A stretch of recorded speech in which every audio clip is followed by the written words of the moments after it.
В Булунском районе состоят на учете 378 людей с ограниченными возможностями здоровья, из них 45 дети и 9 слепых. В поселке Тикси подвели итоги декады инвалидов. В ходе мероприятия для гостей вечера организовали викторины, конкурсы и музыкальные номера. Подробности далее. В Булунском районе всего состоят на учете 378 инвалидов, в том числе детей 45. Итак, с 3 по 10 декабря 2015 года прошла декада инвалидов в поселке Тикси.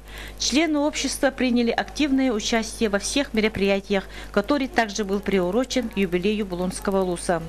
В этот день в читальном зале в районной библиотеке состоялось торжественное закрытие декады инвалидов Булунского улуса. В этот день самыми главными приглашенными были ветераны, инвалиды. Для них были проведены конкурсы, викторины, загадки. Главными конкурсами были кулинарный конкурс «Самые красивые и вкусные блюда», конкурс прикладного искусства, волшебных рук, прикосновения и коллекции «Мир увлечений и эксклюзивных коллекций», участниками которых были сами инвалиды. Вот и закончилась наша декада, которая состоялась у нас 3 числа. Вот по сегодняшнему числу мы сегодня провели